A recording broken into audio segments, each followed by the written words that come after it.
continuing with the message, morning service.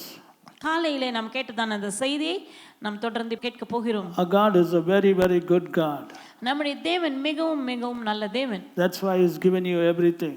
ஆகவே தான் தேவன் எல்லாவற்றையும் நமக்கு தந்திருக்கிறார். But we are not experiencing even 5% of what He has given. ஆனால் தேவன் தந்ததான காரியங்களை 5% கூட நாம் அனுபவிக்காமல் இருக்கிறோம். And many don't know the reason. பலர் அதற்கான காரணத்தை புரிந்து கொள்ளாமல் இருக்கிறார்கள். But as you listen to these messages, you will understand. நீங்க இந்த செய்தியை கேட்கும் பொழுது புரிந்து கொள்வீர்கள். So listen, because every service is oriented towards making you walk in the absolute perfect plan of God. எல்லா செய்திகளுமே தேவனுடைய பரிபூர்ண திட்டத்திலே உங்களை வாழ வைக்கிறதான வாழ உதவுகிறதான செய்திகளாகும். 1 Peter chapter 4 verse 17, for the time has come the judgment must begin at the house of God, and if it first begin at us. 1 பேதுரு 4ஆம் அதிகாரம் 17ஆம் வசனத்தில் பார்க்கும், நியாய தீர்ப்பு தேவனுடைய வீட்டிலே துவங்கும் காலமாய் இருக்கிறது, முந்தி நம்மிடத்திலே அது துவங்கினால். Now that's very clear. We saw that in the morning. Peter is very clear about it. There's no ambiguity, no doubt. He knows what he's talking about. இதை குறித்ததான எந்த சந்தேகமும் இல்லை. அப்போஸ்தலனாகிய பேதுரு வெகு திட்டமும் தெளிவுமாக இந்த வார்த்தைகளை எழுதுகிறார். And the term judgment is what actually inspires me. இந்த நியாய தீர்ப்பு என்கிற வார்த்தை தான் என்னை அதிகமாக சிந்திக்க வைக்கிறது. Because nobody today will ever think the judgment will come upon the house of God in this generation. இந்த சந்ததியிலே நியாய தீர்ப்பானது தேவனுடைய வீட்டிலே வரும் என்பதை குறித்து யாருமே சிந்திக்காமல் இருக்கிறார்கள். Nobody even bothers about it. அதை குறித்து ஒருவரும் கவலையற்றவர்களாய் இருக்கிறார்கள். Okay, now let's analyze that verse in detail. இந்த வார்த்தைகளை நாம் சற்று ஆழமாக கவனிப்போம். Number 1, Peter reveals it will take place in the earth. முதலாவதாக அப்போஸ்தலனாகிய பேதுரு சொல்கிறார், பூமியிலே இது சம்பவிக்கும். That's what he's actually telling. It will take place in this earth. இந்த பூமியிலே இந்த நியாய தீர்ப்பு சம்பவிக்கும். When we are alive. நாம் உயிரோடு இருக்கும் பொழுது. Not after death. நாம் மரித்த பிறகு அல்ல. Because you can see the terms. If judgment has to begin at the house of God, then the house of God has to be there.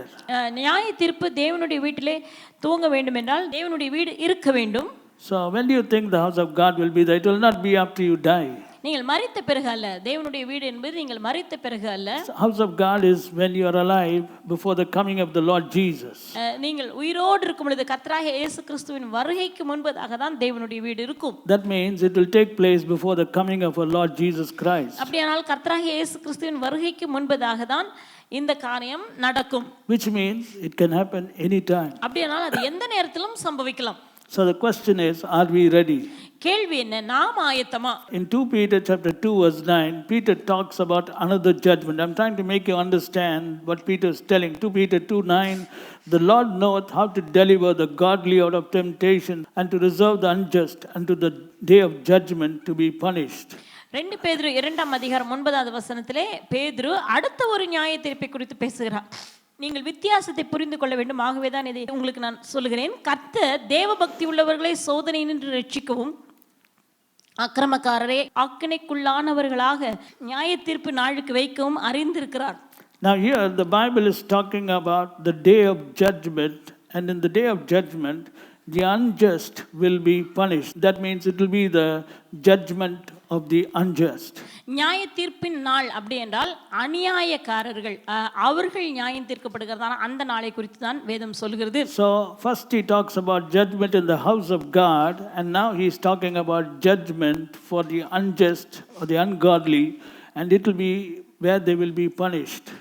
அதாவது முதலாவது நியாய தீர்ப்பு தேவனுடைய வீட்டிலே துவங்குகிறதான நியாய தீர்ப்பு. இரண்டாவது நியாய தீர்ப்பு அக்கிரமக்காரரை ஆக்கினைக்குள்ளாக தீர்க்கிறதான நியாய தீர்ப்பு. Now I'm not talking about the judgment of the unjust. I'm trying to give you these words because Peter is very clear when he says judgment in the house of God. He is talking about the house of God. ஆகவே அக்கிரமக்காரரை ஆக்கினைக்குள்ளாக தீர்க்கிறதான அந்த நியாய தீர்ப்பை குறித்து நான் இப்பொழுது பேசவில்லை. ஏனெனில் அப்போஸ்தலனாகிய பேதுரு வெகு தெளிவாக பேசுகிறார். நியாய தீர்ப்பு தேவனுடைய வீட்டிலே துவங்கும். அதை குறித்து தான் நாம் பார்க்க போகிறோம். That's why I gave you this example. ஆகவேதான் இந்த உதாரணத்தை விவரிப்பதற்கு நான் 2 வகையான காரியம் பேதுருவினால் கூறப்பட்டதான 2 காரியங்களையும் உங்களுக்கு சொன்னேன். And also you should not confuse the period of tribulation with the judgment of 1 Peter chapter 4 verse 17. உபத்திரவ நாட்களிலே நடக்க போகிறதான அந்த காரியங்களை உபத்திரவ நாட்களில் நடக்க இருக்கிறதான காரியங்களோடு கூட நீங்கள் 1 பேதுரு 4:17 சொல்லப்பட்ட அந்த காரியத்தை நீங்கள் குழப்பிக் கொள்ளாதீர்கள், அதோடு கூட இணைத்து குழம்பி விடாதீர்கள். Because during the period of tribulation also the wrath of God will be poured upon the earth. ஏனெனில் உபத்திரவ நாட்களிலே தேவனுடைய கோபாக்கனை பூமியின் மேல் ஊற்றப்படும். And at that time, all of you know, the man of sin, the son of perdition will be alive and he will be operating. அந்த நாட்களிலே கேட்டின் மகன் பூமியிலே வேகமாக கிரியை செய்து கொண்டிருப்பான் என்று வேதம் சொல்லுகிறது.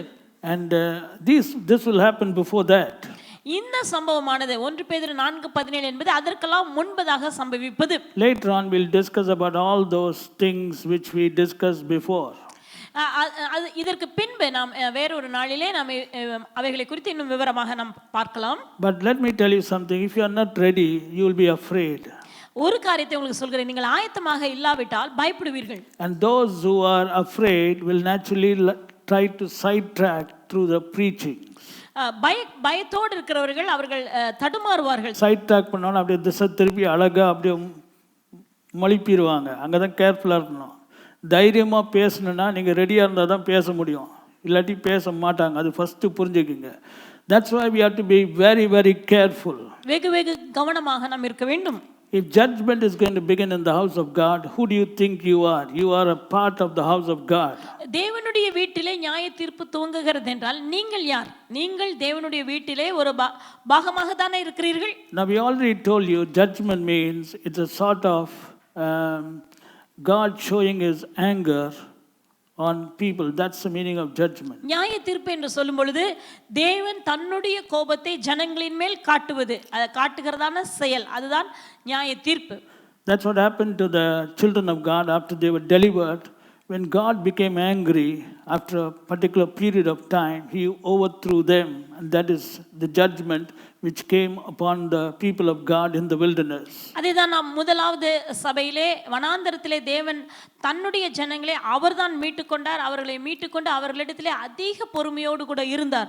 ஒரு குறிப்பிட்ட காலத்துக்கு மேலாக அவர்கள் மேல் தேவனுடைய கோபாக்கினை வந்ததினாலே அவர்கள் மேல் அந்த நியாய தீர்ப்பு வந்தது. அதனுடைய விளைவுதான் வனாந்தரத்திலே அவர்கள் அழிந்து போனார்கள். In fact, he told Moses, he got so angry, he said, Moses, I'll destroy everybody, I'll raise up another generation through you. Do you know that? He told Moses.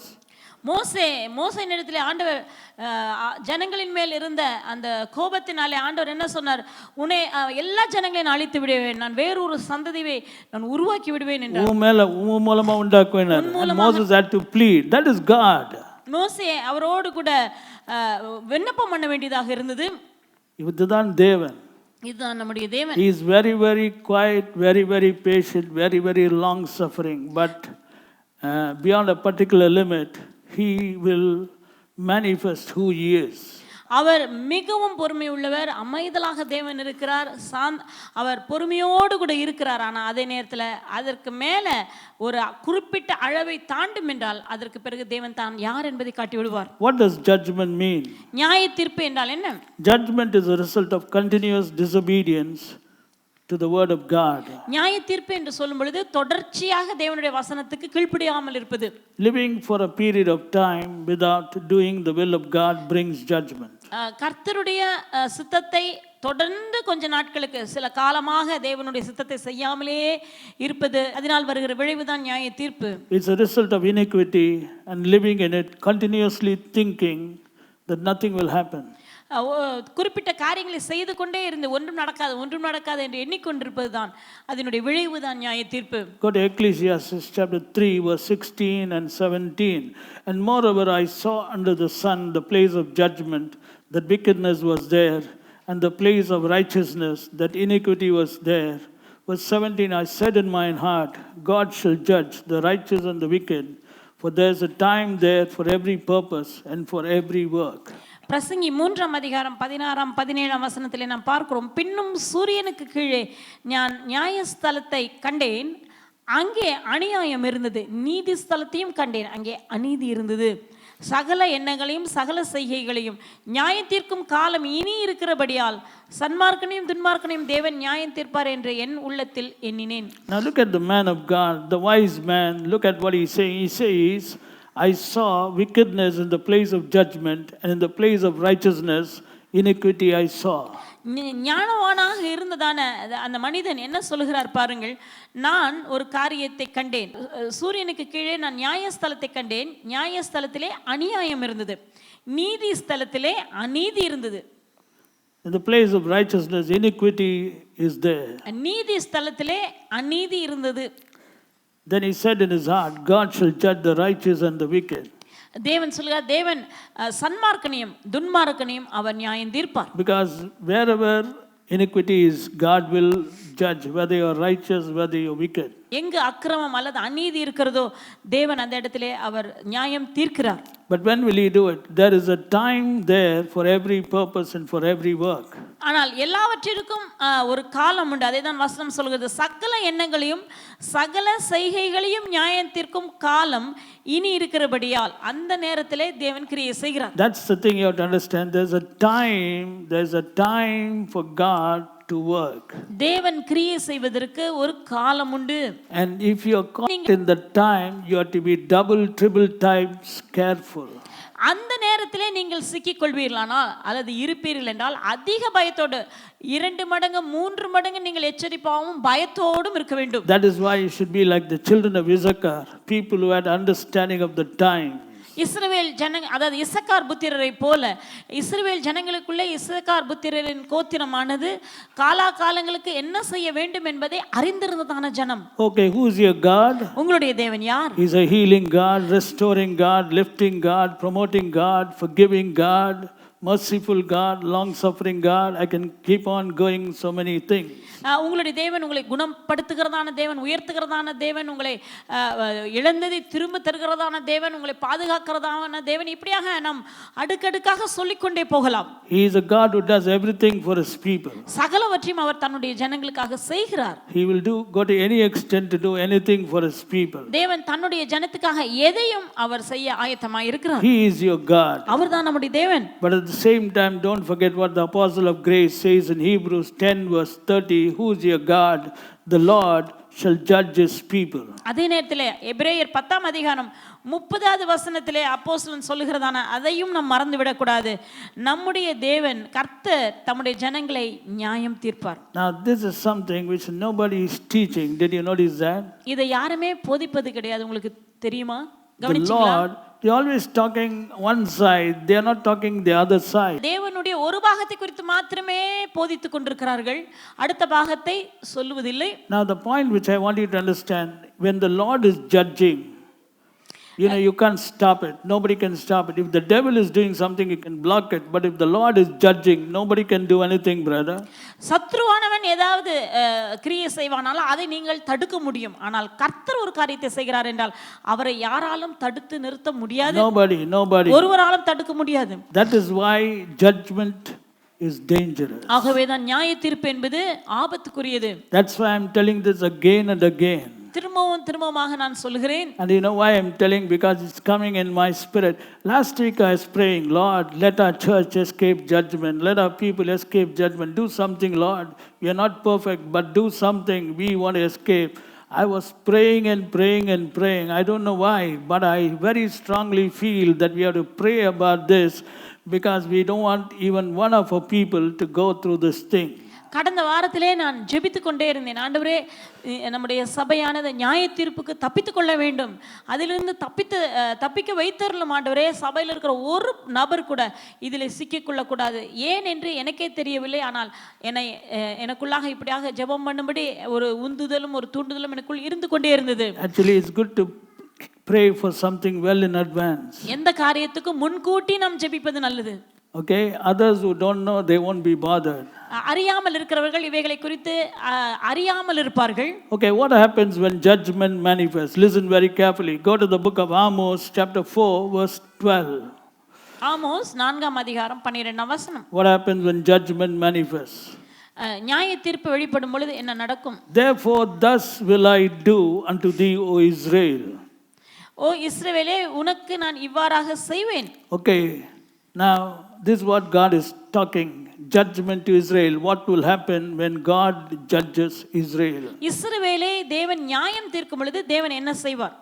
Okay, number 1, go to Amos chapter 4 verse 6. And I also have given you cleanness of teeth in all your cities and want of bread in all your places. Amos 4ஆம் அதிகாரம் 6வது வசனம். ஆகையால் நான் உங்கள் பட்டணங்களில் எல்லாம் உங்கள் பல்லுகளுக்கு ஓய்வையும் உங்கள் ஸ்தலங்களில் எல்லாம் அப்பக்குறைவையும் கட்டளையிட்டேன். Now look at this.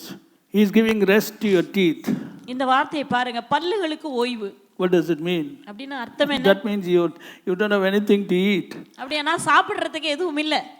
And want of bread in all your places. உங்கள் ஸ்தலங்களில் எல்லாம் அப்பக்குறைவை கட்டளையிட்டேன். I'm trying to make you understand what way judgment can manifest. It will result in extreme lack. நியாய தீர்ப்பு என்பது எப்படியாக இருக்கும், அது எவ்வாறாக இருக்கும் என்பதை நீங்கள் புரிந்து கொள்ளும்படி இவைகளை சொல்கிறேன். ஏனெனில் பயங்கரமான பற்றாக்குறை காணப்படும். How many of you would like to give your teeth rest? எத்தனை பேர் இப்படியாக உங்க பல்லுகளுக்கு ஓய்வை பெற விரும்புகிறீர்கள்? You don't like rest, but you're forced to do it. Nobody likes forcing. Of course, voluntary, that's different. But this is forced. You're forced to do it because there is want of bread in all your places. That means you will be having lack in your life. உங்கள் ஸ்தலங்களில் எல்லாம் அப்பக்குறைவை கட்டளையிட்டேன். அப்படின்னா யாருமே இந்த மாதிரியான காரியங்களை விரும்ப மாட்டாங்க. ஆனால் வேறு வழி கிடையாது. ஆகவே அந்த நிலைமை எங்கு பார்த்தாலும் குறைவு குறைவு குறைவு. You want to see lack in every area of your life? உங்க வாழ்க்கையில் இப்படிப்பட்ட காரியங்கள் தேவையா? Well, that's what will happen when judgment manifests. இதுதான் நியாய தீர்ப்பு வெளிப்படும்போது நடக்கக்கூடியதான காரியங்கள். Number 2, Amos chapter 4 verse 7. And also I withholden the rain from you when there were yet 3 months to the harvest, and I caused it to rain upon one city and caused it not to rain upon another city. One place was rained upon, and the place whereupon it rained not withered.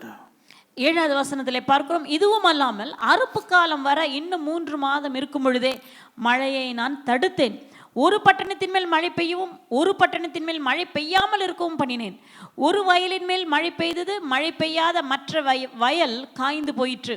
Now, all of you know, in the days of the Old Testament, if the rain is blocked, that means that particular city is going to come under a curse. That's what it means. பழைய ஏற்பாட்டின் நாட்களிலே ஒரு இடத்திலே மழை பெய்யவில்லை என்றால் அந்த பட்டணமே ஒரு சாபத்துக்குள்ளாக இருக்கும். And God says, I will withhold the rain from you. தேவன் சொல்கிறார், நான் மழையை தடுத்தேன் என்று சொல்கிறார். Today, if you want to understand, you will lose your job and you won't get another employment. இன்றைக்கு நிலையிலே நாம் புரிந்து கொள்ள வேண்டுமானால் இருக்கிற வேலை போய்விடும், அடுத்த வேலை கிடைக்காது. And then he says, when there are only 3 months to the harvest, I caused it to rain on one city and caused it not to rain upon another city. அறுப்பு காலம் வருவதற்கு இன்னும் 3 மாதம் இருக்கும் பொழுது ஒரு பட்டணத்தின் மேல் மழை பெய்யவும் மற்றொரு பட்டணத்தின் மேல் மழை பெய்யாமல் இருக்கவும் பண்ணினேன். That means during this time of judgment, one portion of the people will be affected, the other people will not be affected. அதாவது நியாய தீர்ப்பு நடக்கும் பொழுது நியாய தீர்ப்பின் காலத்திலே ஒரு பாகமான ஜனங்கள் பாதிக்கப்படுவார்கள், ஒரு கூட்டமான ஜனங்கள் பாதிக்கப்பட மாட்டார்கள். So which group you will be, I don't know. நீங்க எந்த கூட்டத்தில் இருப்பீர்கள்? I don't know. That's why it's not good to be in that group which comes under judgment. நியாய தீர்ப்பின் கீழாக இருக்கிற கூட்டத்துக்குள்ளாக நாம் இருக்க கூடாது, அது நமக்கு நல்லதல்ல. Because wherever it didn't rain, it withered. எங்கெங்கெல்லாம் மழை இல்லையோ அங்கே உதிர்ந்து போகும். Verse 8. So 2 or 3 cities wandered unto one city to drink water, but they were not satisfied. 2-3 பட்டணங்களின் மனுஷர் தண்ணீர் குடிக்க ஒரே பட்டணத்துக்கு போய் அலைந்தும் அவர்கள் தாகம் தீர்த்து கொள்ளவில்லை. See, that means they will be struggling for basic needs. அடிப்படையான மனுஷனுடைய அடிப்படை தேவைகளுக்கே ஒரு போராட்டம், தவிப்பு காணப்படும். Point number 4, verse 9. I've smitten you with blasting and mildew. When your gardens and your vineyards and your fig trees and your olive trees increase, the palmer worm devoured them. 9வது வசனத்திலே பார்க்கிறோம், கருக்காயினாலும் விஷப்பனியினாலும் உங்களை தண்டித்தேன். உங்கள் சோலைகளிலும் திராட்சை தோட்டங்களிலும் அத்தி மரங்களிலும் ஒலிவ மரங்களிலும் மிகுதியானதை பச்சை புழு அரித்து போட்டது. In other words, your increase will be destroyed. அப்படியானால் உங்களுடைய விருத்தி அடைதல், உங்களுடைய பெருக்கம் அழிந்து போகும். That is another manifestation. இது அடுத்த ஒரு காரியமாம், நியாயத்தீர்ப்பிலே நடக்கக்கூடியதான காரியமாம். Verse 10, the next thing. I've sent among you the pestilence after the manner of Egypt. Young men have I slain with the sword, and have taken away your horses, and have made the stink of your camps to come up into your nostrils. எகிப்திலே உண்டானதற்கு ஒத்த கொள்ளை நோயை உங்களுக்குள் அனுப்பினேன். உங்கள் வாலிபரை பட்டயத்தால் கொன்றேன், உங்கள் குதிரைகள் அழித்து போட்டேன், உங்கள் பாளையங்களில் நாற்றத்தை உங்கள் நாசிகளிலும் ஏற பண்ணினேன். In other words, pestilence will come from God. அப்படியானால் தேவனிடத்திலிருந்து பட்டயம் வரும், கொள்ளை நோய் வரும். See, don't look at that. I have sent you the pestilence. ஆண்டவர் என்ன சொல்றார் பாருங்க, நான் கொள்ளை நோயை உங்களுக்குள்ளே அனுப்பினேன் After the manner of Egypt. எகிப்தில் நடந்ததை போலவே. Pestilence means like a plague. கொள்ளை நோய் என்று சொல்லும் பொழுது வாதையாகும். And people will become sick. ஜனங்கள் வியாதிப்படுவார்கள். And some will be slain. சிலர் கொல்லப்படுவார்கள். Verse 11. 11ஆம் வசனம். I overthrown some of you as God overthrew Sodom and Gomorrah, and you were as a firebrand plucked out of the burning. சோதோமையும் கொமோராவையும் தேவன் கவிழ்த்து போட்டது போல உங்களை கவிழ்த்து போட்டேன், நீங்கள் அக்கினி நின்று பறிக்கப்பட்ட கொள்ளியை போல் இருந்தீர்கள். So here again we find some will be overthrown. இங்கு நாம் பார்க்கிறோம் சிலர் இப்படியாக அழிக்கப்படுவார்கள். That's the point today. When judgment comes, some will escape. இதுதான் காரியம். நியாய தீர்ப்பு வரும் பொழுது சிலர் தப்பித்துக் கொள்வார்கள். So how do we summarize? Number 1, you will not enjoy your labor. முதலாவது, நீங்கள் உங்களுடைய பிரயாசத்தின் பலனை சாப்பிட மாட்டீர்கள். It will wither. அது காய்ந்து போகும். You will be struggling for your basic needs. அடிப்படையான உங்களுடைய தேவைகளுக்கு தவித்துக் கொண்டிருப்பீர்கள். Your property will be smitten. உங்களுடைய சொத்துக்கள் அவைகள் அடி வாங்கும். It's very easy, brother. One earthquake and your property will go down. How many of you know that? After that you can't sell, no resale value for that ground. ஒரு பூமி அதிர்ச்சி வந்தால் போதும், உங்களுக்கு இருக்கிற சொத்துக்கள் அவைகளெல்லாம் விலை இல்லாமல் விலையை மதிப்பற்றதாக மாறிவிடும். That's why we have to be careful. நாம் ஜாக்கிரதையாக இருக்க வேண்டும். Your increase will be devoured. உங்களுடைய பெருக்கம், உங்களுடைய விருத்தி அடைதலானது பட்சிக்கப்படும். Pestilence will be sent. கொள்ளை நோய் அனுப்பப்படும். Young men will be slain. வாலிபர்கள் கொல்லப்படுவார்கள். Some will be overthrown. சிலர் அழிக்கப்படுவார்கள். Some will be like burning sticks snatched out of the fire. That means half burnt. அப்படியே இன்னும் சிலர் பார்த்தால் பாதி எரிந்து கொள்ளியிலே சிக்கி அதிலிருந்து தப்பித்தவர்களை போல, அதாவது பாதி போய் பாதி எரிக்கப்பட்டதாக இருக்கும். On the whole, going through judgment will be very, very painful because it will hit on the material side. That's what I want you to understand.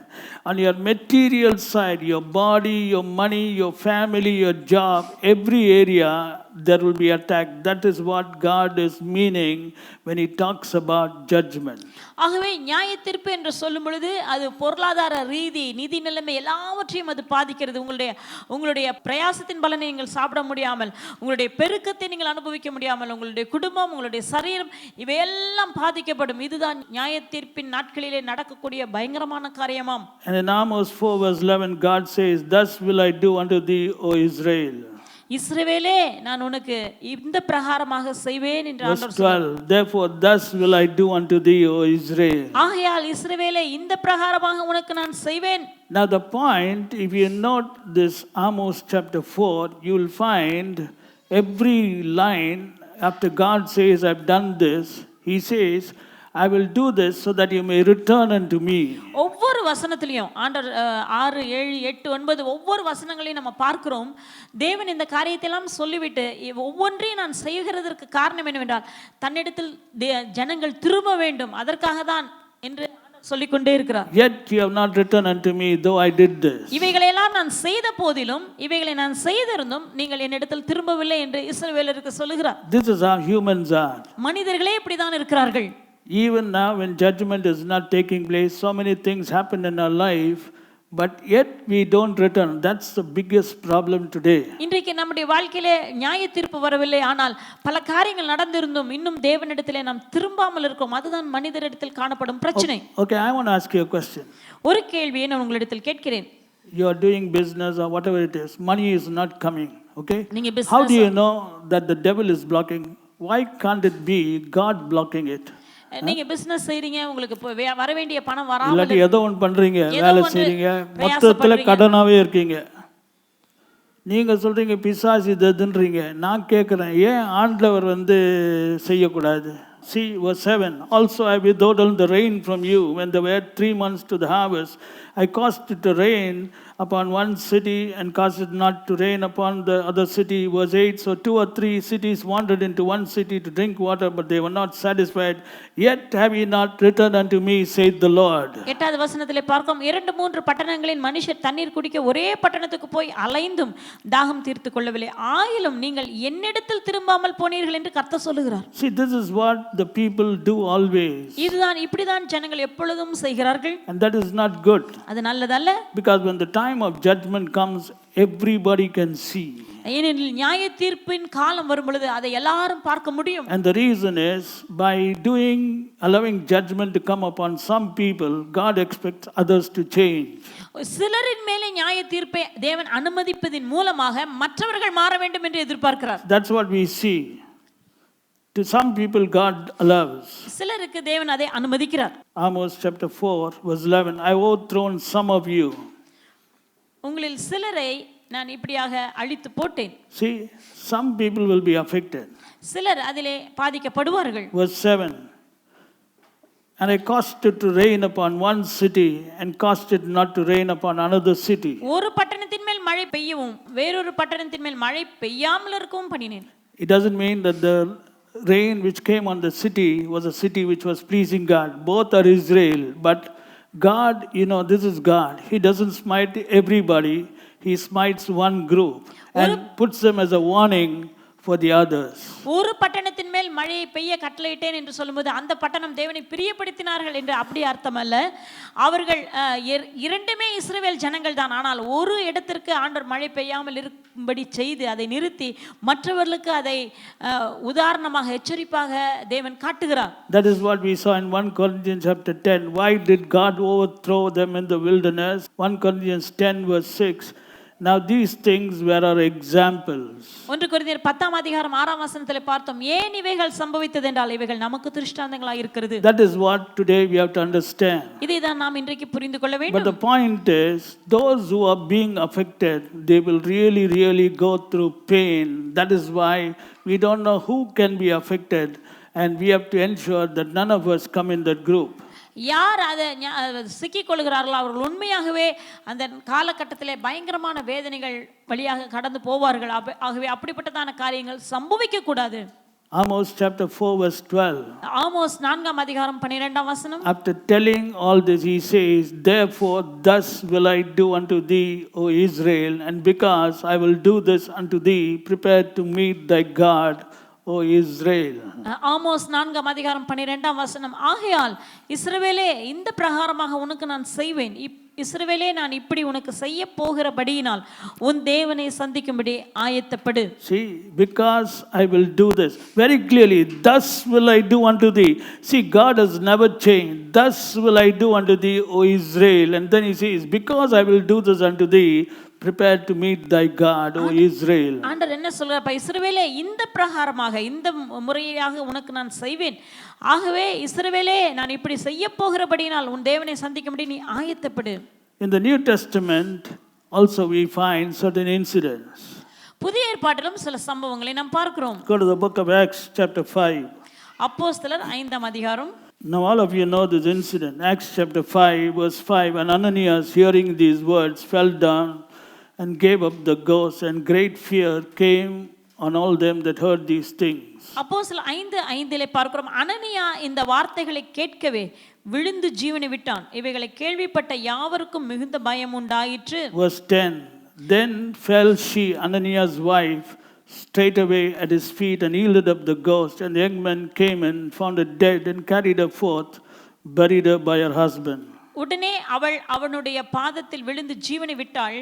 வாலிபர் உள்ளே வந்து அவள் மரித்து போனதை கண்டு அவளை வெளியே எடுத்து கொண்டு போய் அவளுடைய புருஷன் அண்டையிலே அடக்கம் பண்ணினார்கள். Now when you see this incident of Ananias and Sapphira, I think nobody can understand exactly who God is. இந்த அனனியா சப்பிராளுடைய சம்பவத்தை நாம் பார்க்கும் பொழுது யாருமே தேவனை என்னவென்று புரிந்து கொள்வது, எப்படி புரிந்து கொள்வது என்று யாருக்குமே தெரியாது. See, go to verse 1. A certain man named Ananias with Sapphira his wife sold a possession. முதலாவது வசனத்திலே பார்க்கிறோம். அனனியா என்னும் பேருள்ள ஒருவனும் அவனுடைய மனைவியாகிய சப்பிராளும் தங்கள் காணியாட்சியை விற்றார்கள். And kept back part of the price, his wife also being privy to it, and brought a certain part and laid it at the apostles' feet. தன் மனைவி அறிய அவன் கிரயத்தில் ஒரு பங்கை வஞ்சித்து வைத்து ஒரு பங்கை கொண்டு வந்து அப்போஸ்தலருடைய பாதத்தில் வைத்தான். Now let me tell you something. That was Ananias' property. He sold it, okay? அது அனனியாவுடைய சொத்து காணியாட்சி, அதை அவன் விற்றான். And he gave a portion Okay, he gave a portion to the apostles. ஒரு பாகத்தை கொண்டு வந்து அப்போஸ்தலரிடத்திலே கொடுத்தான். Now, I don't find Peter asking Ananias anything. Verse 3, but Peter said, Ananias, why hath Satan filled thine heart to lie to the Holy Ghost and to keep back part of the price of the land? Whilst it remained, was it not thine own? And after it was sold, was it not in thine own power? Why hast thou conceived this thing in thine heart? Thou hast not lied unto men, but unto God. And Ananias, hearing these words, fell down and gave up the ghost. மூன்றாவது வசனத்திலே பார்க்கிறோம், பேதுரு அவனை நோக்கி, அனனியாவே, நிலத்தின் கிரயத்தில் ஒரு பங்கை வஞ்சித்து வைத்து பரிசுத்த ஆவியின் இடத்தில் போய் சொல்லும்படி சாத்தான் உன் இருதயத்தை நிரப்பினது என்ன? அதை விற்கும் முன்னே அது உன்னுடையதா இருக்கவில்லையா? அதை விற்ற பின்பும் அதன் கிரயம் உன் வசத்தில் இருக்கவில்லையா? நீ உன் இருதயத்தில் இப்படிப்பட்ட எண்ணம் கொண்டது என்ன? நீ மனுஷரிடத்தில் அல்ல தேவனிடத்தில் போய் சொன்னாய் என்றான். Now my question is, did Ananias put an agreement with the apostles or what? நான் என்னுடைய கேள்வி என்ன, அப்போஸ்தலரோட ஒப்பந்தம் பண்ணி கொண்டாரா என்ன அனனியா? Come on. சொல்லுங்க. In fact, he gave a portion. சொல்லப்போனால் ஒரு பாகத்தை கொண்டு வந்து அப்போஸ்தலரிடத்தில் கொடுத்தான். And I don't find any place where Ananias was asked by Peter, but Peter says, why has Satan filled thy heart to lie to the Holy Ghost? பேதுரு கேட்கிறார், பரிசுத்த ஆவியின் இடத்தில் பொய் சொல்லும்படி சாத்தான் உன் இருதயத்தை நிரப்பினது என்ன? Verse 4, whilst it remained, was it not thine own? நீ அதை விற்கும் முன்னும் அது உன்னுடையதா இருக்கவில்லையோ? அதை விற்ற பின்பும் After it was sold, was it not in thine own power? அதை விற்ற பின்பும் அது உன்னுடைய வசத்தில் இருக்கவில்லையோ? Did you notice that? இது உங்களுக்கு புரியுதா? கவனிச்சிங்களா? Why hast thou conceived this thing? Thou hast not lied unto men but unto God. நீ உன் இருதயத்தில் இப்படிப்பட்ட எண்ணம் கொண்டது என்ன? நீ மனுஷரிடத்தில் அல்ல தேவனிடத்தில் போய் சொன்னாய் என்றான். So the same thing happened to his wife. Of course, Peter asked his wife, but the point I want you to understand is, see, when time of judgment comes, how God will move, I don't know. This is, today if you take, a lot of people are doing 100 times worse than that. Before that also they would have been doing. But when the time of judgment comes, God moves in such a fashion. This is God. இன்றைக்கு பார்க்கும் பொழுது தேவனுடைய பிள்ளைகள் தான் இதை விட மோசமான பல மடங்கு 100 மடங்கு மோசமான காரியங்களை செஞ்சிட்டு இருக்காங்க. ஆனா நியாயத்தீர்ப்பில் தேவன் பொறுமையாக இருக்கிறார். He chose Ananias and Sapphira as a warning to others. அனனியாவையும் சப்பிராளையும் தேவன் மற்றவர்களுக்கு எடுத்துக்காட்டா இருக்கும்படி அவர்களை தெரிந்து கொண்டார். See verse 11, and great fear came upon all the church and upon as many as heard these things. சபையார் எல்லாருக்கும் இவைகளை கேள்விப்பட்ட மற்ற யாவருக்கும் மிகுந்த பயம் உண்டாயிற்று. That is what, never for a moment Ananias and Sapphira would have thought this will happen. அனனியாவும் சப்பிராவும் இப்படிப்பட்டதான ஒரு காரியம் தங்களுக்கு சம்பவிக்கும் என்று சற்றும் சிந்தித்திருக்க மாட்டார்கள். They were disciples. அவர்கள் சீஷர்கள் தான். You got it. But suddenly God decided to move like that. திடீரென்று தேவன் இப்படியாக கிரியை செய்ய அவர் தீர்மானித்தார். That is what I'm trying to tell. Peter's statement, time has come and judgment will begin in the house of God. I'm telling you, please don't take this lightly, because when it begins, you still don't know God. Actually, Ananias and Sapphira didn't have a word like this from Peter and from others. God suddenly moved. But now all of you have got words, brother. You can't say, I don't know about this God. We are teaching you. Nobody taught Ananias and Sapphira. Definitely, I'm sure that if they are taught, he wouldn't have done that. நான் சொல்லுகிறேன், பேதுரு 1 பேதுரு 4:17 வசனத்திலே கர்த்தருடைய வீட்டிலே நியாய தீர்ப்பு துவங்கும் என்று அவர் சொல்லுகிறார் என்றால் நிச்சயமாக அது சம்பவிக்கும். ஆகவே இதை குறித்து நாம் அசட்டையாக எடுத்துக்கொள்ளக்கூடாது, நாம் எச்சரிப்பாக இருக்க வேண்டும். எனில் நியாய தீர்ப்பு துவங்குகிறதான வேளையிலே தேவன் எப்படியாக கிரியை செய்வார் என்று யாருக்குமே தெரியாது. அனனியாவுக்கும் சப்பராளுக்கும் இப்படிப்பட்ட தேவ வார்த்தைகளை யாரும் சொல்லித் தரவில்லை. நான் நினைக்கிறேன் யாராவது சொல்லி கொடுத்திருந்தாங்கன்னா நிச்சயமா அவங்க செஞ்சிருக்க மாட்டாங்க.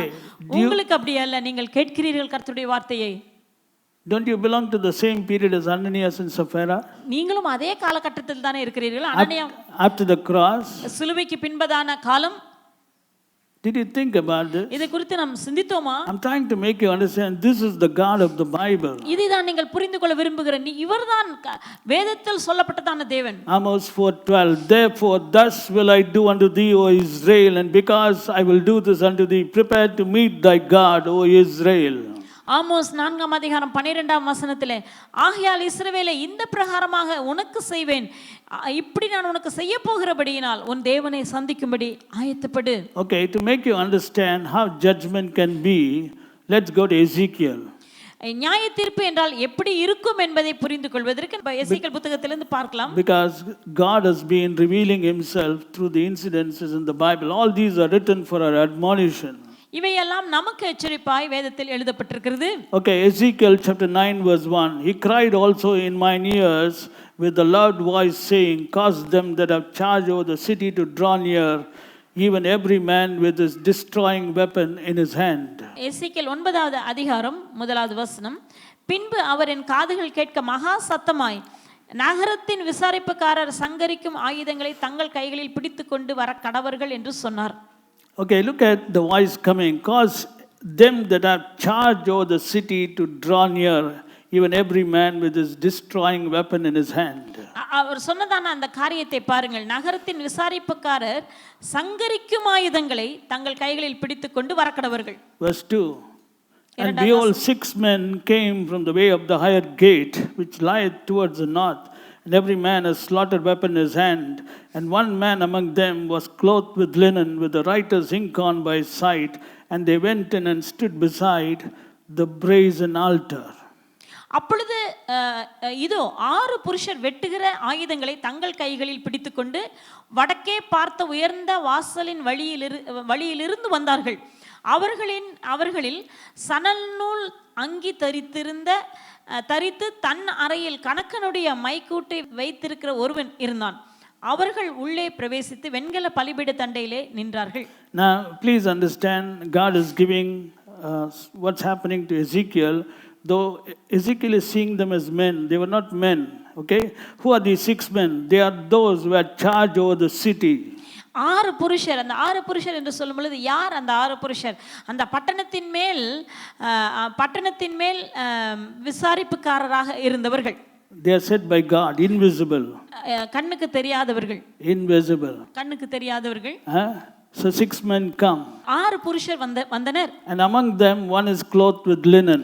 அவர்களில் ஒருவர் சணல் நூல் தரித்திருந்தார். With the writer's ink on by his side. தன் அறையில் கணக்கனுடைய மைக்கூட்டை வைத்திருந்தார். So that means he's got a ink on by his side. அப்படியானால் கையிலே மைக்கூடு வைத்திருந்தார். Verse 3. And the glory of the God of Israel was gone up from the cherub whereupon he was in the threshold of the house. அப்பொழுது இஸ்ரவேலின் தேவனுடைய மகிமை கேருபேன் மேல் இருந்து எழும்பி ஆலயத்தின் வாசற்படியில் வந்து. Okay, now look at this. The glory of God is coming up.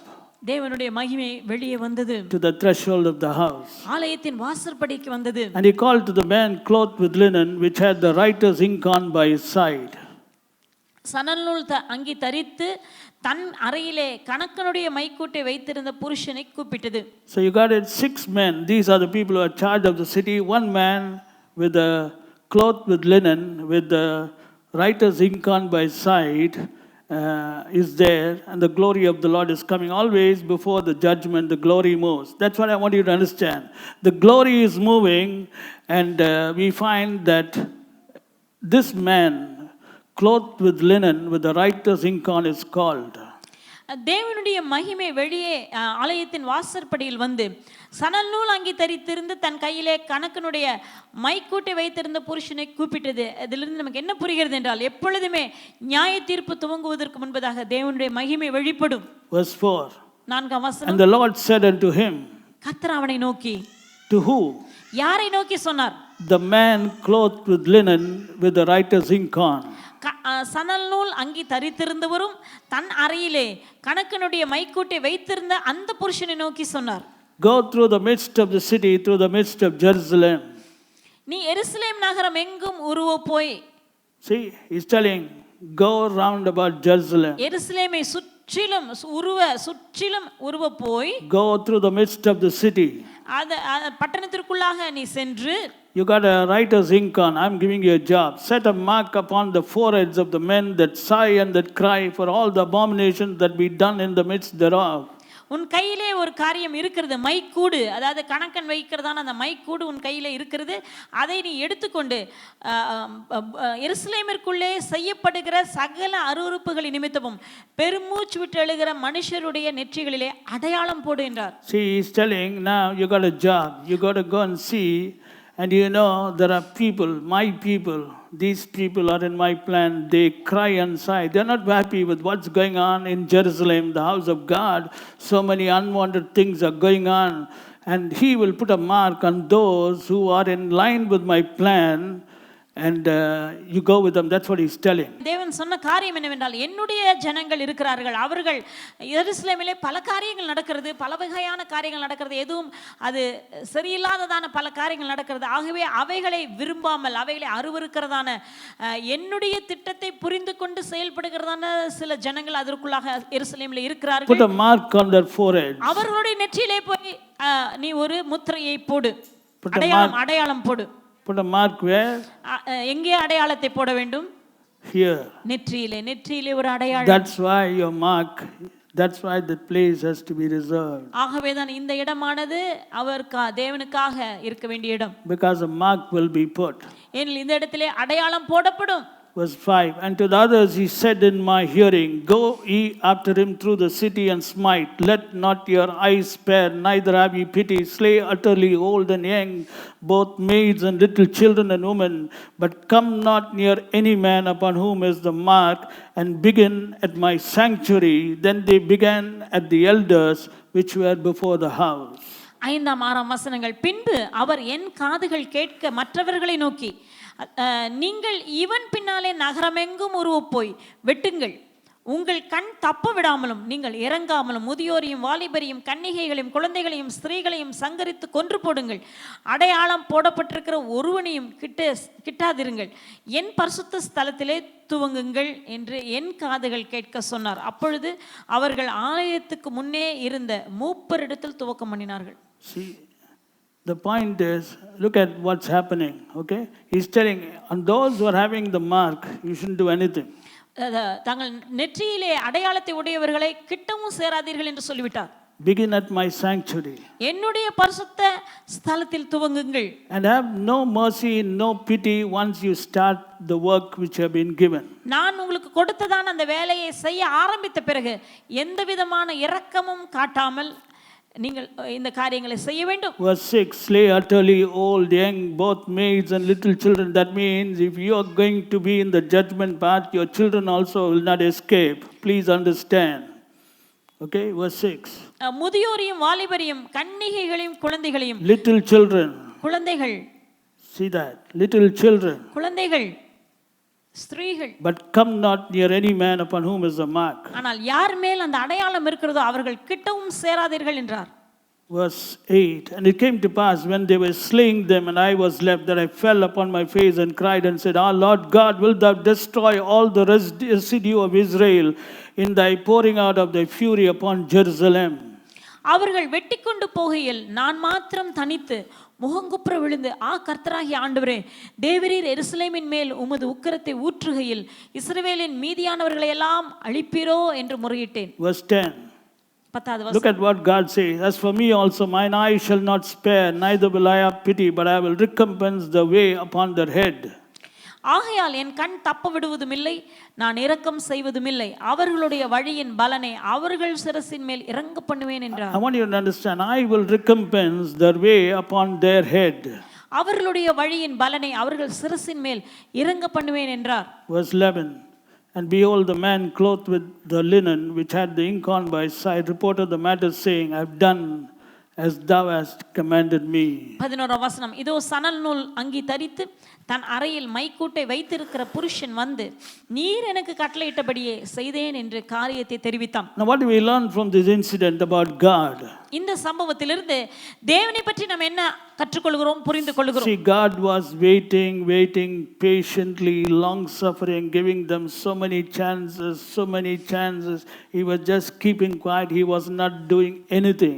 தேவன் பொறுமையோடு காத்திருந்தார். மிகவும் பொறுமையோடு கூட, அவர் அமைதலோடு கூட, பொறுமையோடு அவர்கள் பல காரியங்கள் செய்த போது மாறுவார்கள் திரும்புவார்கள் என்று அவர் பொறுமையோடு கூட காத்திருந்தார். But when the time came, ஆனால் அந்த நேரம் வந்தபோது God begins to move. தேவன் கிரியை செய்ய ஆரம்பித்தார். And you will find that God always separates the righteous from the people who are not righteous. நீதியுள்ளவர்களை அநீதிமான்கள் மத்தியிலிருந்து தேவன் பிரித்து விடுகிறார். Now listen, this is all about Jerusalem, which means today Jerusalem refers to the house of God. இவை எல்லாமே எருசலேமை குறித்ததான காரியமாம். இன்றைக்கு எருசலேம் என்பது தேவனுடைய சபை. Today in the house of God there are people who are doing what God desires. There are people who are not doing what God desires. இன்றைக்கும் சபைகளுக்குள்ளாக தேவன் விரும்புகிறதை செய்கிறவர்கள் இருக்கிறார்கள், தேவன் விரும்பாததை செய்கிறவர்களும் இருக்கிறார்கள். But when God decides to take action, he will put a mark upon those who are pleasing to him. தேவன் கிரியை செய்ய தீர்மானித்து விடுவார் என்றால் முதலாவது அவர் நெற்றியிலே அடையாளத்தை போடுவார். தனக்கு பிரியமான காரியங்களை செய்கிறவர்களின் மேல் அடையாளத்தை போடுவார். And he will say nothing should happen to these people. இவர்களுக்கு எந்த சேதமும் நடக்க கூடாது என்று அவர் சொல்லி விடுவார், கூறி விடுவார். But for others, ஆனால் மற்றவர்களுக்கு don't spare. அவர்களை தப்ப விடாதீங்க. Don't spare. அவர்களை தப்ப விட வேண்டும். Even little children, no pity.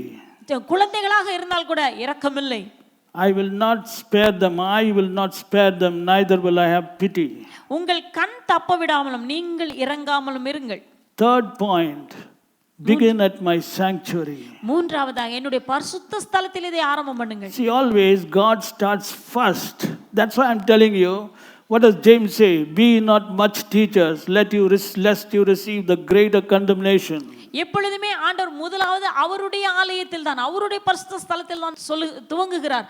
யாக்கோபு என்ன சொல்கிறார்? நீங்கள் அதிக ஆக்கினை அடைவோம் என்று அறிந்து அநேகர் உங்களில் போதகராக இருப்பீர்களாக.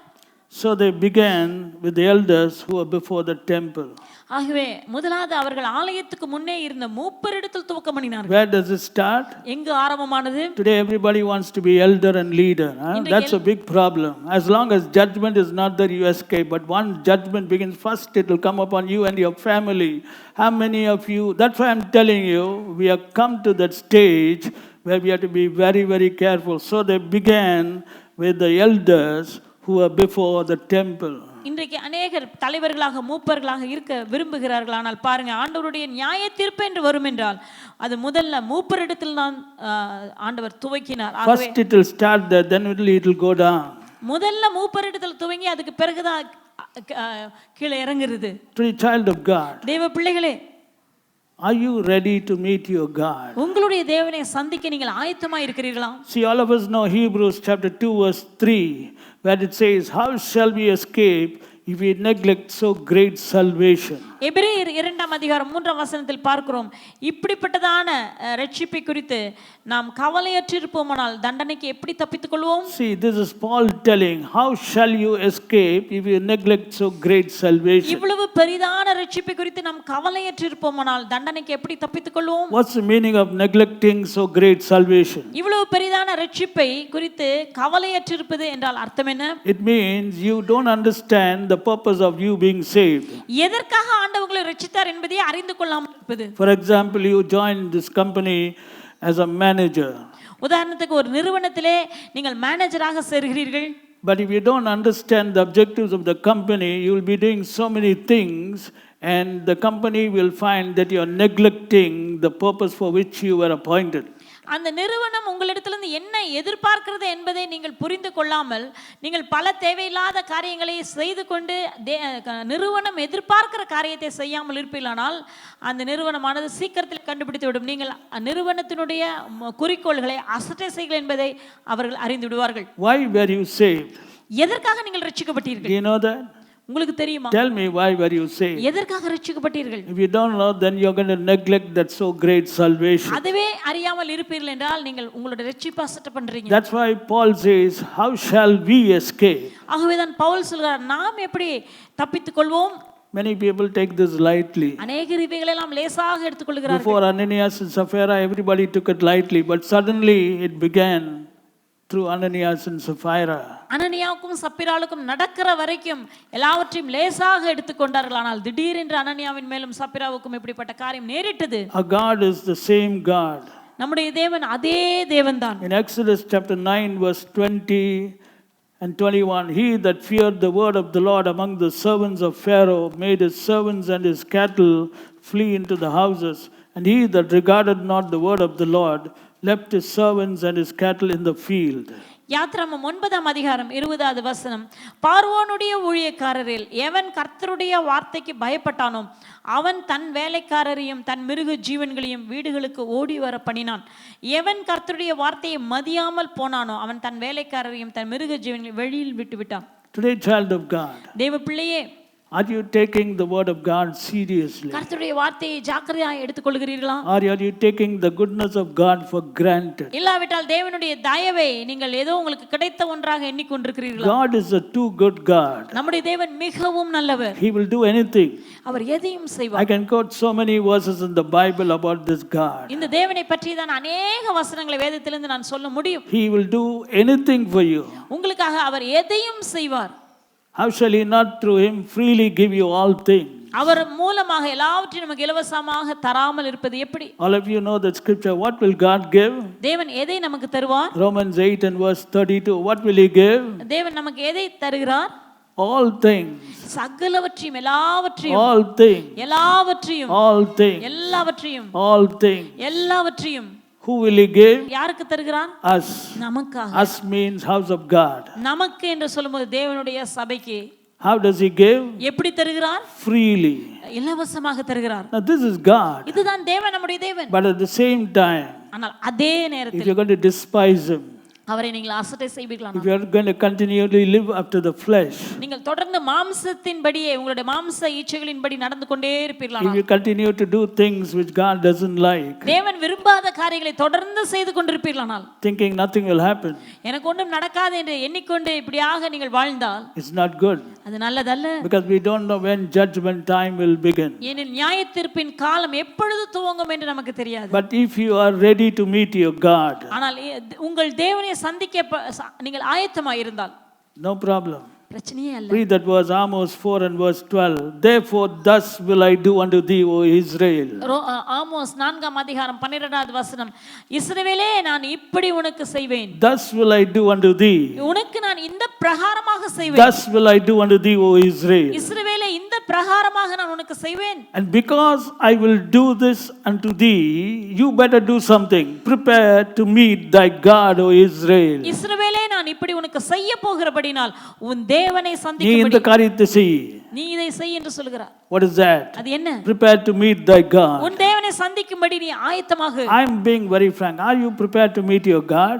நான் உண்மையாக தான் உங்களிடத்துல கேட்கிறேன். நீங்கள் உங்கள் தேவனை சந்திக்க ஆயத்தமா இருக்கிறீங்களா? What does it mean? அப்படிங்கிற அர்த்தம் என்ன? Prepare to meet thy God means what?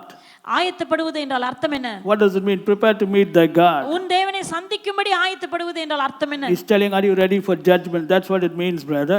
நீ நியாயத்தீர்ப்புக்கு ஆயத்தமா? அதுதான் ஆண்டவர் That is what he's telling. அதுதான் அவர் சொல்கிறார். Prepare to meet thy God means prepare to meet the anger of God. That's what it means. தேவனுடைய கோபத்தை சந்திப்பதற்கு ஆயத்தமா? That is what he's telling. அதுதான் அவர் சொல்கிறார். Because I will do unto thee, prepare to meet thy God. நான் இப்படி உனக்கு செய்ய போகிறபடினால் உன் தேவனை சந்திக்கும்படி ஆயத்தப்படு. After being long suffering and patient and quiet, after a long time, God is telling this to Israel. நீடிய பொறுமையோடு தேவன் காலம் கொடுத்து தவணை கொடுத்து நீடிய பொறுமையோடு இருந்த பிறகுதான் இந்த வார்த்தையை இஸ்ரவேலுக்கு சொல்லுகிறார். He got angry. தேவனுக்கு கோபம் வந்து விட்டது on his people. அவருடைய ஜனத்தின் மேல். And he says, therefore thus will I do unto thee. Thus will I means definitely I'm going to do. That's what he's saying. So get ready to meet thy God, O Israel. That's what it means. நான் இந்த பிரகாரமாக உனக்கு செய்ய போகிறபடினால் உன் தேவனை நீ சந்திக்கும்படி ஆயத்தப்படு. அதை தான் அவர் சொல்கிறார். He's not giving any option after that. அதுக்கு பிறகு எந்த விதமான வழியும் இல்லை. Because I will do this unto thee, prepare to meet thy God. நான் இப்படிப்பட்ட காரியங்களை உனக்கு செய்ய போகிறபடினால் உன் தேவனை சந்திக்கும்படி நீ ஆயத்தப்படு. So don't wait till that time. அந்த நேரம் வருகிற வரைக்கும் காத்துட்டு இருக்காதீங்க. God loves you. தேவன் உங்களை அதிகமாய் நேசிக்கிறார். You're such amazing people. நீங்கள் ஆச்சரியமான நபர்கள். You can receive whatever you ask. நீங்கள் எதை கேட்கிறீர்களோ அதை தேவனிடத்திலிருந்து பெற்றுக்கொள்ள முடியும். Amazing life, no? அருமையான வாழ்க்கை அல்லவா? Whatever you ask you can receive. நீங்கள் எதை கேட்கிறீர்களோ அதை தேவனிடத்திலிருந்து பெற்றுக்கொள்ள And முடியும். you're not receiving even 10%. That's sad, brother. ஆனா நீங்க 10% கூட அவரிடத்திலிருந்து பெறவில்லை. How good it will be if you were pleasing the Lord. And all of you know what happens when you please the Lord. 1 John 3:20 22 says, and whatsoever we ask, we receive of him, because we keep his commandments and do those things that are pleasing in his sight. 1 யோவான் 3ஆம் அதிகாரம் 22ஆம் வசனத்திலே நாம் பார்க்கிறோம், நாம் அவருடைய கற்பனைகளை கைக்கொண்டு அவருக்கு முன்பதாக பிரியமானவைகளை செய்கிறபடினால் நாம் கேட்டுக்கொள்வது எதுவோ அதை அவராலே பெற்றுக்கொள்கிறோம். What an opportunity to the house of God. தேவனுடைய சபைக்கு தேவன் கொடுத்திருக்கிறதான இந்த அருமையான வாய்ப்பை பாருங்கள். Whatever you ask, you will receive. நீங்கள் கேட்டுக்கொள்வது எதுவோ அதை பெற்றுக்கொள்வீர்கள். What is the meaning of whatsoever? நீங்கள் கேட்டுக்கொள்வது எதுவோ என்றால் அர்த்தம் என்ன? You want a job? உங்களுக்கு நல்ல வேலை வேண்டுமா? You want a child? அல்லது பிள்ளை வேண்டுமா? You want healing? அல்லது சுகம் வேண்டுமா? Come on. You want your child's healing? உங்க பிள்ளைக்கு சுகம் வேண்டுமா? Does it come under whatsoever? அதுவும் அதிலே இருக்கிறதா? Come on, brother. What do you want? You want to come out of the debt problem? அந்த கடன் பிரச்சனை நீங்க வேண்டுமா? That big debt problem? அந்த பெரிய கடன் பிரச்சனை You want to come out? அதிலிருந்து நீங்க வெளிவர வேண்டுமா? Ask. கேளுங்க. That's what he's saying. அதை தான் அவர் Look சொல்றார். at that. Ask. கேளுங்கள். What should you ask? நீங்க எதை கேட்க வேண்டும்? What should I ask, pastor? See that so many verses. I'm just taking one verse, 1 John 3:22. What can you ask? பல வசனங்களை சொல்கிறார்.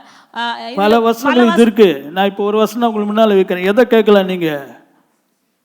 Can you ask for your promotion? உங்களுடைய வேலையிலே உயர்வை நீங்க கேட்கலாமா? Can you ask for your child's healing? உங்க பிள்ளைக்கு சுகத்தை கேட்கலாமா?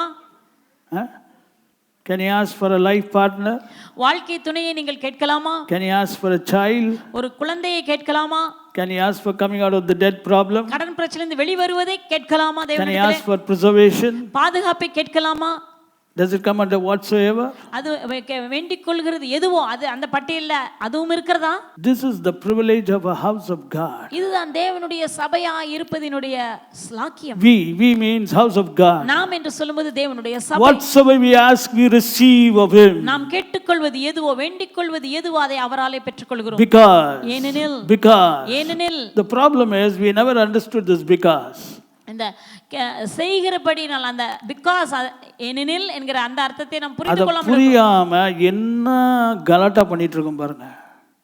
And we are asking and asking and asking, and the devil is also laughing and laughing and laughing and laughing, and we are also asking.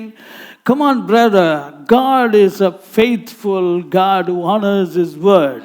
நாமும் கேட்கிறோம் கேட்டுட்டே இருக்கிறோம். கடைசியில் என்ன சொல்றேன்னா, நான் ஒன்றும் படிக்கல பாஸ்டர். பிரதர், நீங்க படிக்கிறதுல போட்டிருக்கா என்னங்க நீங்க? You know, I don't have anybody to help me. I studied only 5th standard, 5 times fail. Brother, I don't care whether you studied 5th standard 5 times fail. The Bible doesn't talk about 5 times fail, 10 times fail, all that. He says, whatsoever we ask, we receive of him. நீங்க 5ஆம் வகுப்புலயே நான் 5 முறை fail ஆனவன் நீங்க அப்படி நினைக்கலாம். ஆனா அப்படியாக வேதம் சொல்லவில்லை. நீங்க 5 முறையோ எத்தனை முறையோ ஃபெயில் ஆனீங்களா? அதே எத்தனை முறை வேணா ஃபெயில் பண்ணுங்க. நீங்க வேண்டிக் கொள்வது எதுவோ அவருக்கு முன்பதாக நீங்க வேண்டிக் கொள்வது எதுவோ whatsoever we ask, நீங்கள் கேட்டுக்கொள்வது எதுவோ that is the power of being a member of the house of God. அதுதான் தேவனுடைய சபையிலே அங்கத்தினராக நீங்கள் இருப்பதினால் கிடைக்கக்கூடியதான வல்லமே. அதுதான் அதனுடைய ஸ்லாக்கியமாகும். We receive of him. நாம் அவராலே பெற்றுக்கொள்கிறோம். ஏனெனில் we keep his commandments and do those things that are pleasing in his sight. நாம் அவருடைய கற்பனைகளை கைக்கொண்டு அவருக்கு முன்பதாக பிரியமானவைகளை செய்கிறபடியால். Like this I can give you many verses. இப்படியாக நான் பல வசனங்களை சொல்ல முடியும். That means God loves his church too much. அப்படியானால் தேவன் தன்னுடைய சபையை மிகவும் அதிகமாய் நேசிக்கிறார். But at the same time, if his church, house of God, is not going to keep his commandments, and if they are going to do the things that are pleasing in the sight, he'll just keep on watching. When the time comes, judgment will begin. அதே நேரத்தில் தேவனுடைய சபையானது தேவனுக்கு பிரியமில்லாத காரியங்களை செய்யும் என்றால் தேவன் பொறுமையோடு இருக்கிறார், நீடிய பொறுமையோடு இருக்கார், கவனித்துக் கொண்டே இருக்கிறார். அவர் பொறுமையோடு நீடிய பொறுமையோடு டைம் கொடுத்துட்டே இருப்பார், காலம் கொடுத்துட்டே இருப்பார். ஆனால் அந்த நியாய தீர்ப்பின் காலம் வரும்பொழுது தேவன் கிரியை செயல்பட ஆரம்பித்து விடுவார். If you are born before Ananias and Sapphira, you escape. அனனியா சப்பீரா பிறக்கிறதுக்கு முன்பதாக பிறந்தா தப்பிச்சிடலாம். But if you are born in the time of Ananias Sapphira, You have to be very, very careful. அனனியா சப்பிரா காலத்திலே நீங்கள் பிறந்திருப்பீர்கள் என்றால் வெகு At ஜாக்கிரதையா that time, if you are a member of the church, you have to be very careful because great fear came upon the church. அந்த நாட்களிலே சபையிலே அங்கத்தினராய் இருக்கிற யாவருக்கும் மிகுந்த பயம் உண்டாயிற்று. See, that's the problem today. Great fear is not in the church. Go to that verse, Acts chapter 5. This is what is happening. சபைக்குள்ளாக அதிக பயம் இல்லை. You may ask me why God is doing this. நீங்க கேட்கலாம் ஏன் இப்படியாக தேவன் செய்தார் அல்லது Verse செய்கிறார் என்று 11. கேட்கலாம். Great fear came upon all the church. சபையார் எல்லாருக்கும் All the church. மிகுந்த பயம் உண்டாயிற்று. All the church. சபையார் எல்லாருக்கும் Not fear, great fear. பயம் அல்ல மிகுந்த பயம் வந்தது. Great fear. மிகுந்த பயம் And உண்டாயிற்று. upon as many as heard these things. இவைகளை கேள்விப்பட்ட மற்ற யாவருக்கும் மிகுந்த பயம் உண்டாயிற்று. See, God was actually working on the church.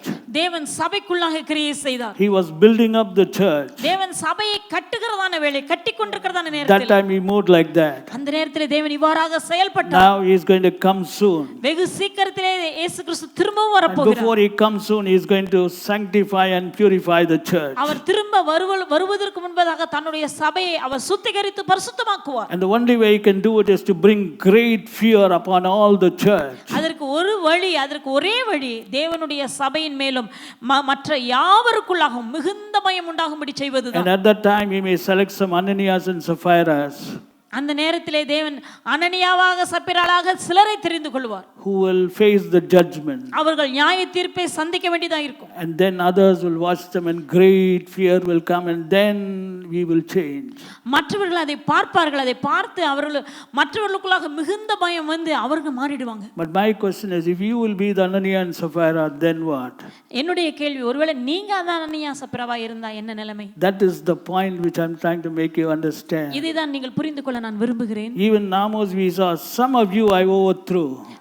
ஆமோஸ்லயும் அதை தான் பார்த்தோம். சிலர் அழிக்கப்பட்டார்கள்.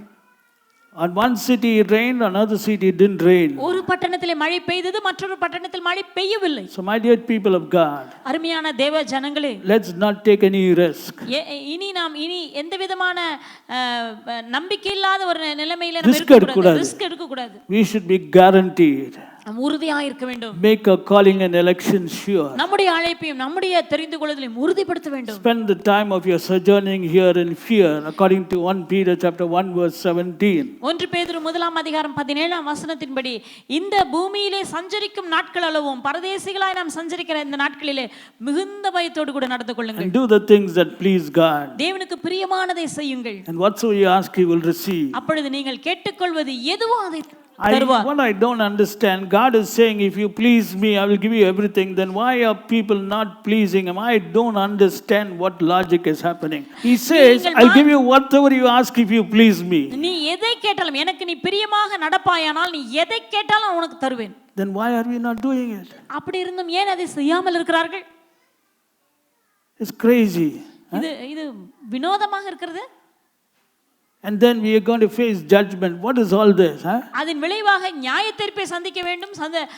இதெல்லாம் என்ன இது? Go to John 15 and verse 16. யோவான் 15:16. You have not chosen me, but I have chosen you and ordained you that you should go and bring forth fruit, and that your fruit should remain, that whatsoever you shall ask of the Father in my name, He may give it to you. நீங்கள் என்னை தெரிந்து கொள்ளவில்லை, நான் உங்களை தெரிந்து கொண்டேன். நீங்கள் என் நாமத்தினாலே பிதாவை கேட்டுக்கொள்வது எதுவோ அதை அவர் உங்களுக்கு கொடுக்கும்படியாகவும் நீங்கள் போய் கனி கொடுக்கும்படிக்கும் உங்கள் கனி நிலைத்திருக்கும்படிக்கும் நான் உங்களை ஏற்படுத்தினேன் என்று சொல்கிறார். Okay, the Tamil Bible is ulta. Look at the English Bible. It's very clear. He says why you have been chosen. ஆங்கில வேதாகமத்திலே ஏன் நாம் எதற்காக தெரிந்து கொள்ளப்பட்டோம் அதை வேதம் சொல்கிறது. He says, I chose you so that you should go and bring forth fruit and that your fruit should remain. வேதம் என்ன சொல்கிறது? முதலாவது நீங்கள் கனி கொடுக்கவும் அந்த கனி நிலைத்திருப்பதற்காக உங்களை நான் தெரிந்து கொண்டேன். What will happen when the fruit remains? That whatsoever you shall ask of the Father in my name, He may give it to you. உங்கள் கனி நிலைத்திருக்கிறதுனாலே, நீங்கள் கனி கொடுத்து உங்கள் கனி நிலைத்திருக்கிறதுனாலே நீங்கள் தேவனிடத்தில் கேட்டுக்கொள்வது, பிதாவினிடத்தில் கேட்டுக்கொள்வது எதுவோ அதை அவர் உங்களுக்கு தருவார். See, look at that. That whatsoever. That. நீங்கள் கேட்டுக்கொள்வது எதுவோ. That whatsoever. That means when the fruit remains, that whatsoever you shall ask of the Father in my name, he may give it to you.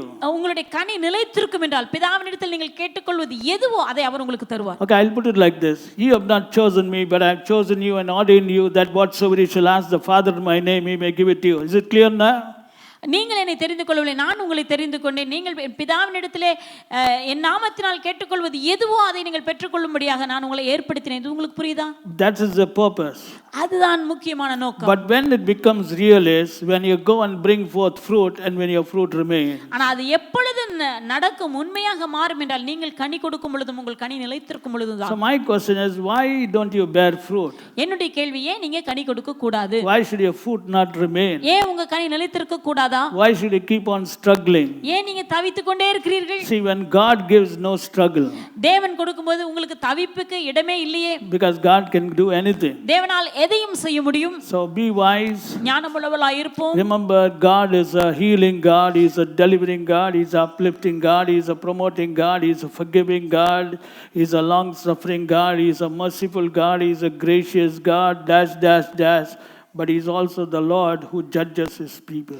நம்முடைய தேவன் சுகமளிக்கிறதான தேவன், உங்களை உயர்த்துகிறதான தேவன், விருத்தி அடைய செய்கிறதான தேவன், உங்களை மேலும் மேலும் உயர பண்ணுகிறதான தேவன், பாதுகாக்கிறதான தேவன், உங்களை சுகமாக்குகிறதான தேவன், இன்னும் நாம் சொல்லிக்கொண்டே போகலாம். ஆனாலும் அதே நேரத்தில் உங்களுடைய தேவன் தன்னுடைய ஜனத்தை நியாயம் தீர்க்கிறதான தேவன். So may God bless you. கர்த்தர் தாமே உங்களை ஆசீர்வதிப்பாராக.